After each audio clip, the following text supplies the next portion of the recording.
Welcome to the Leaders in Payments podcast, where we talk to C-level leaders from across the payments landscape. We'll be discussing the products and services that impact the payment space today, as well as trends and predictions for the future of payments. We will also hear stories from our guests about their journeys to the top.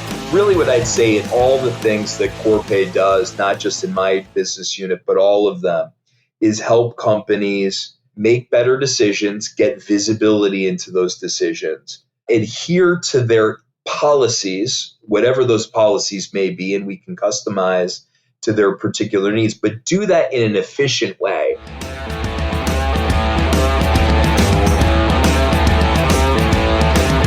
That was Rick Fletcher, Group President of Corpay Payables, and he is my special guest on this episode 324 of the Leaders in Payments podcast, and I'm your host, Greg Myers. Corpay is a global S&P 500 corporate payments company that helps businesses and consumers manage and pay expenses in a simple, controlled manner. Rick and I talk about what makes Corpay unique in the marketplace and how they help customers better manage vehicle-related expenses like fueling and parking, travel expenses like hotel bookings, and accounts payable. We've got a great episode ahead, so let's get started.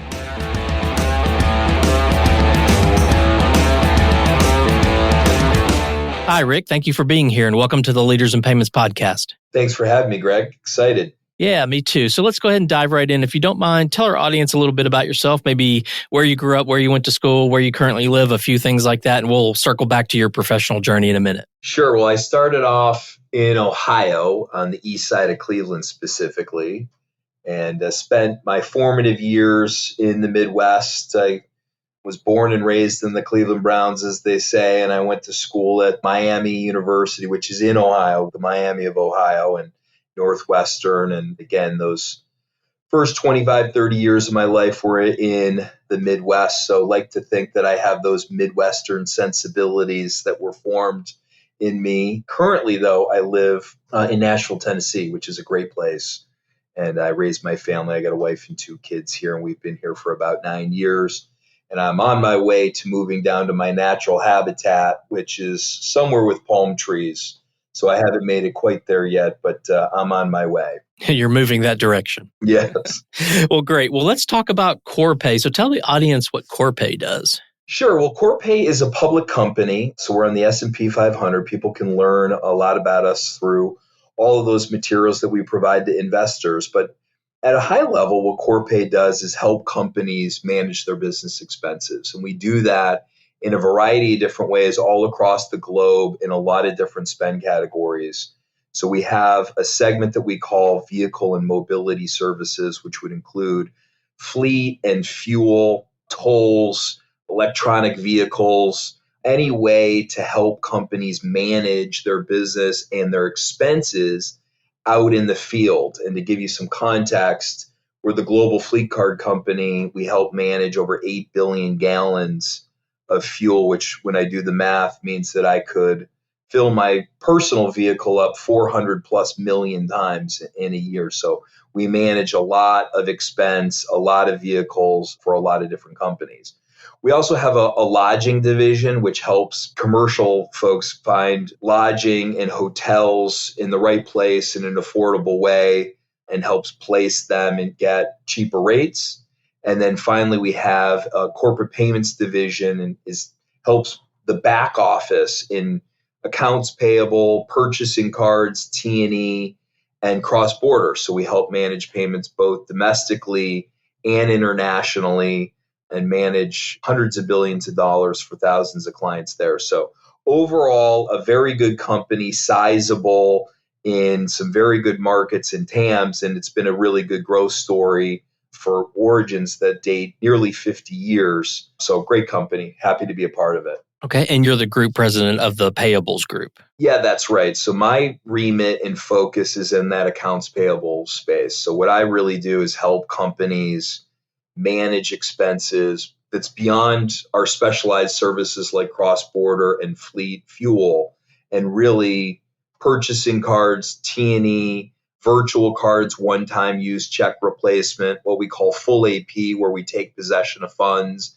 and make payments for all the back office, whether it's a check, an ACH, or a card. And then we also have software services like expense management and invoice management that help those companies with the process, not just the payment execution, but how they make decisions, how they reconcile, and how they approve those payments. Okay. And is there a certain size company that you focus on more than others? It really does run the gamut, and we have different platforms that are designed for all the categories, SMB, lower middle market, the middle market, and even enterprise. So there's a lot of different ways. I'd say probably if I were to put one place that we've excelled above the rest would be the middle market. Some company that's really sizable has a lot of complexity that has been traditionally underserved by traditional banks who do better job the larger the company is. But that middle market segment from regional banks and other players has not really had a full set of services that really are required for the complexity that they've become.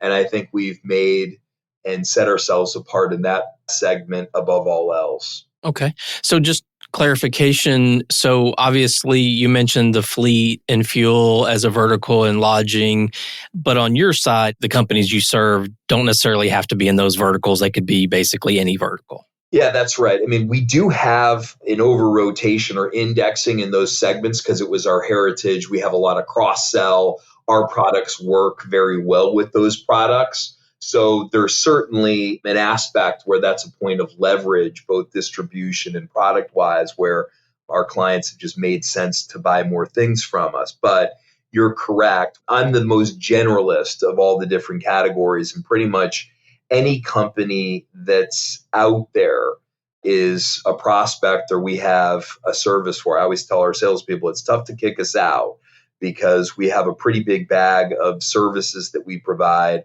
And if you do really good discovery with clients, you start getting into their challenges and where they may be sub-optimized.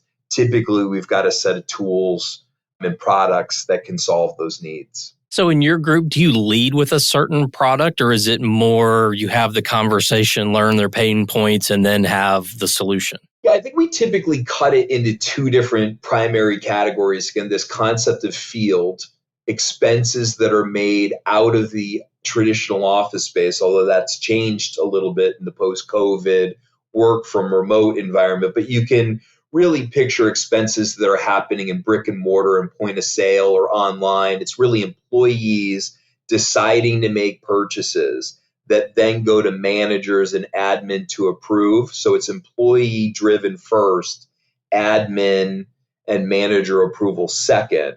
And so we've got expense management. We've got different types of cards at different profiles. This is where the fleet and the fuel really does go hand in hand because there's specialized cards that we can have, or we can have cards that we call multi-cards that are doing multiple things.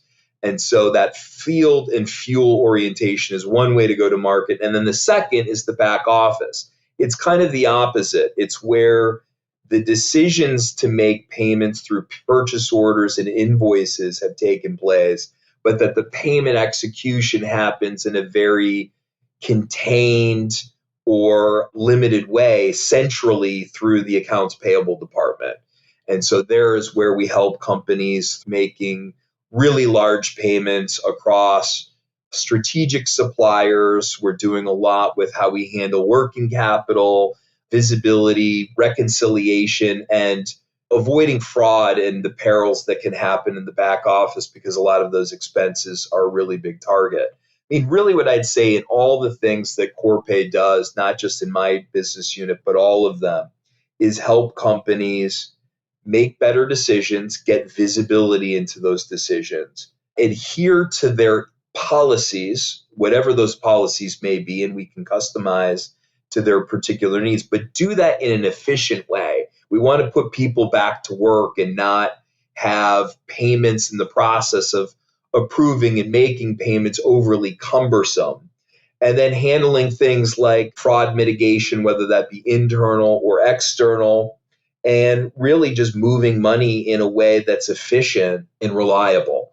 So there's central themes that cut across everything that we do. Well, what would you say differentiates Corpay from your competitors out there?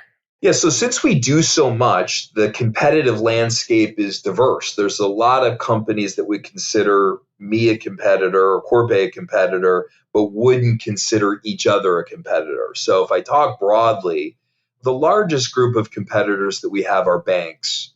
Not surprisingly, the origins of a payment is to actually have the liquidity or the cash or the money, and banks are clearly an important supplier of that liquidity, as well as the fact that banks are chartered with actually moving money.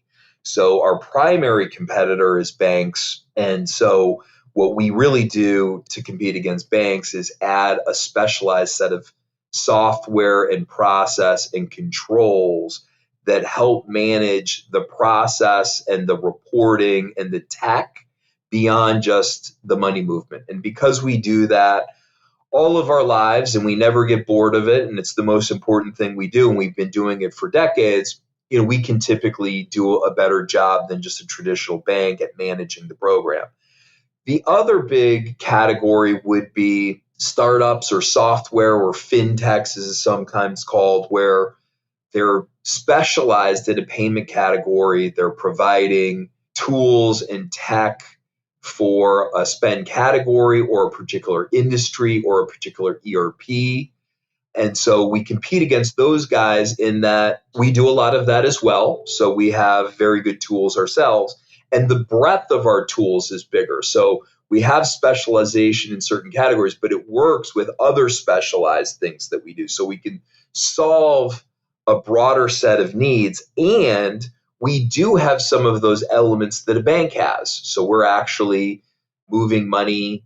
We've got huge networks that we're moving money. We do compliance things and have money transmitters and have a lot of that infrastructure that people rely on like a bank, but with the tech. So I like to refer to ourselves as kind of a true fintech in that we're not just providing the software and the tools, but we're doing it in a way that looks like a bank. And there's very few companies that really represent that, in part because that takes a lot of assets to be able to do what I'm talking about that need to be accumulated over some set of time, which we've done both organically and inorganically. Our company has bought over 120 different entities over the last 20 years, which is a pretty acquisitive organization.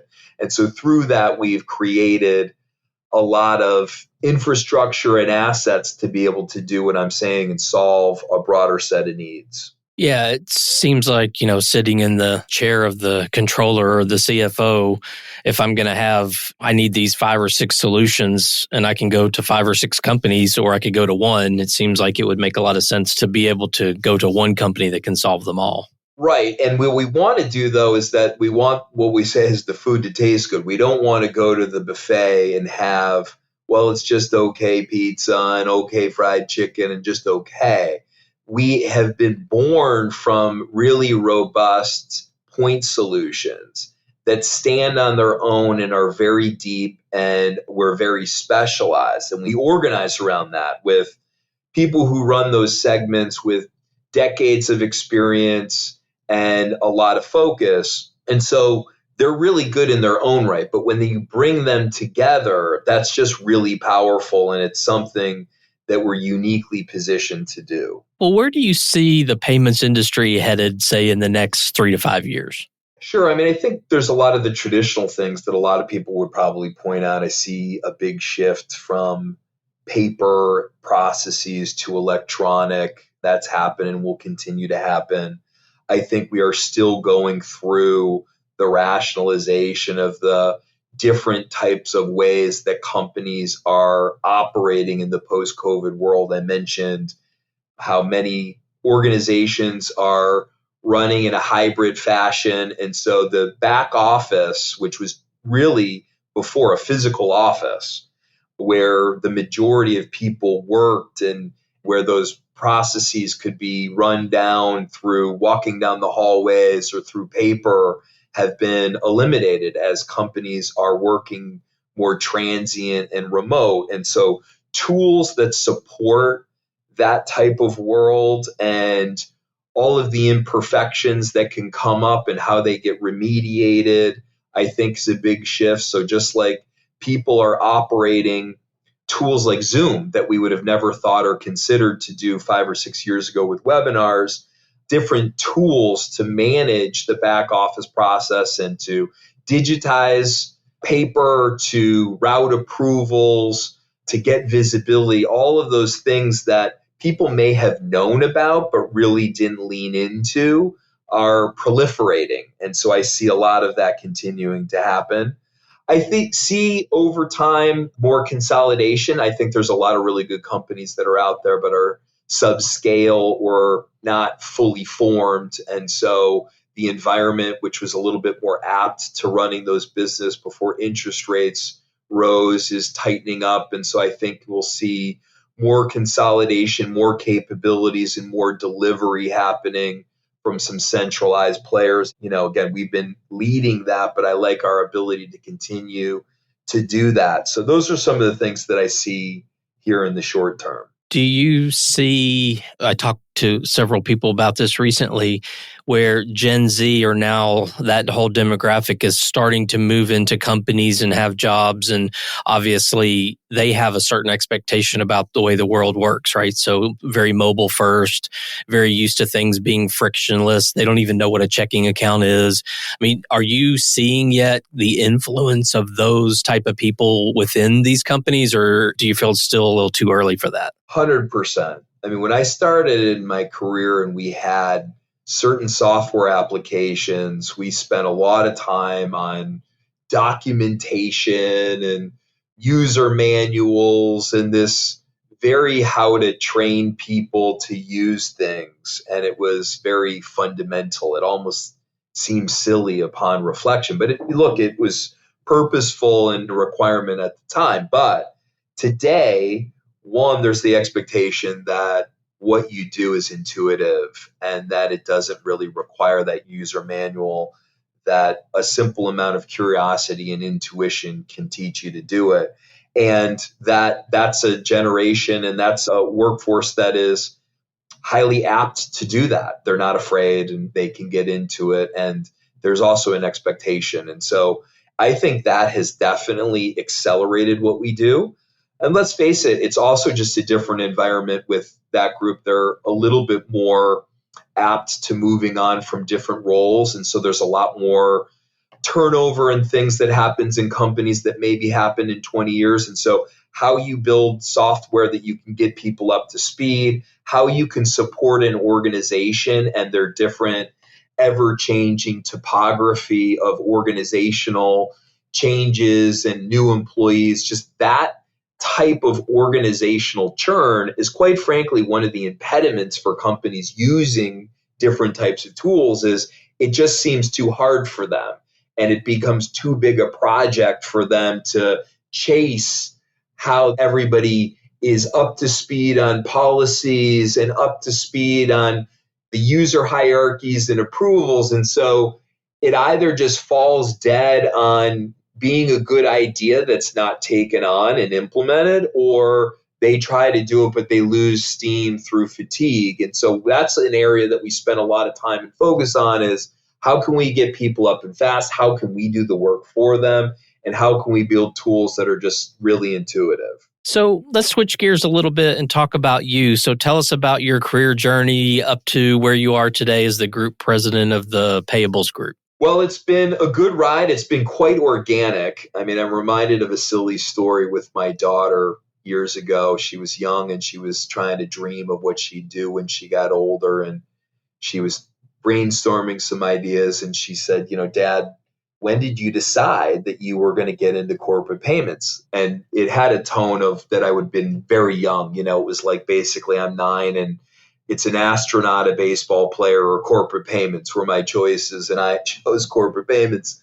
But I kind of shared the story of, I started working and got involved with GEs where I started my career, and some leadership that I worked really well with moved over to the company that I'm at today and sort of brought me over. And it was just a very initially consultant type strategic role that really organically meandered into me now operating a division that's got 1,000+ people and multi-billion-dollar valuation. And it started with an idea really at the time that I started. It was a company focused on fleet and fuel.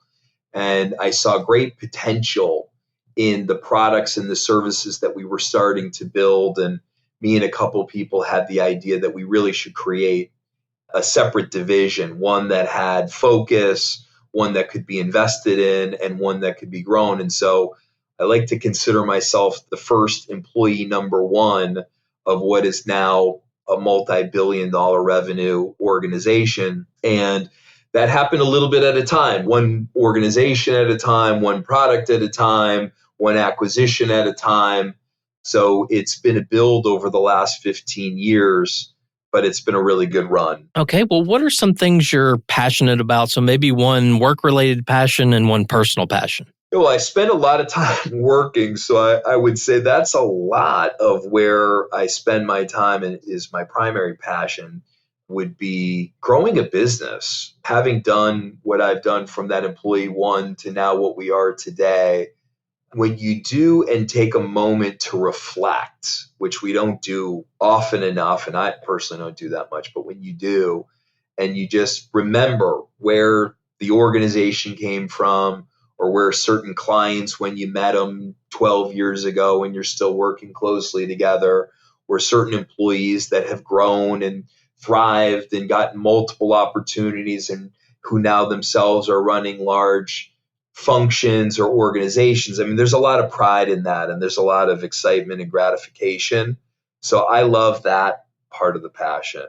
And on the personal side, I mean, it's cliche, Greg, but I'm a family man, and any amount of time that I can get, I'm spending taxiing two young teenagers around to dance and basketball. And I try to play a little golf myself in between that, but I like spending time with my family. Yeah, I was talking to someone about the same topic, and they said they have become a chauffeur and a spectator.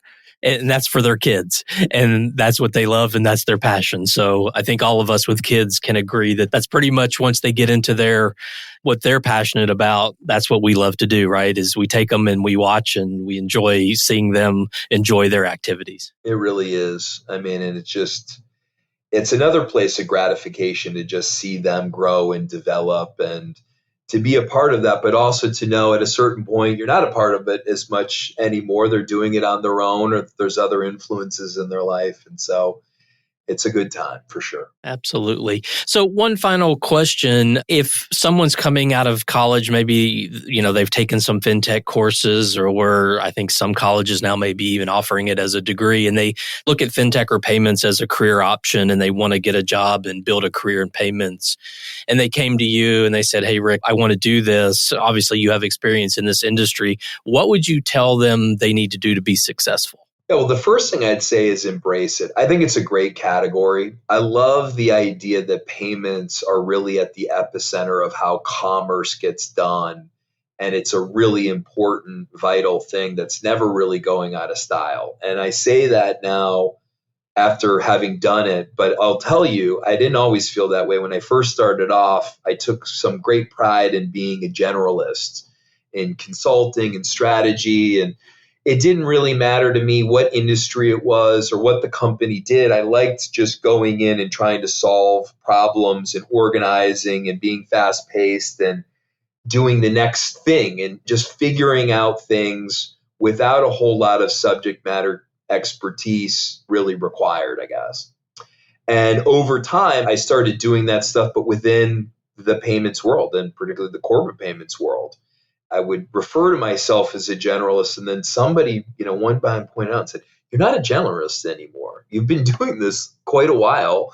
And not only that, a lot of these categories like really, really deep. You're one of the foremost experts in certain areas." And I thought about that, and I said, wow, I never really considered that. And I embraced it. And now I am fully a payments card carrying member. And so I'd say to anybody who is just starting off, embrace it. I think it's a great place to make a career. And it's very diverse, by the way. There's a lot of texture in payments that you can live in that ecosystem and work with in a variety of different organizations solving different problems and have some transferability that doesn't feel repetitive to you.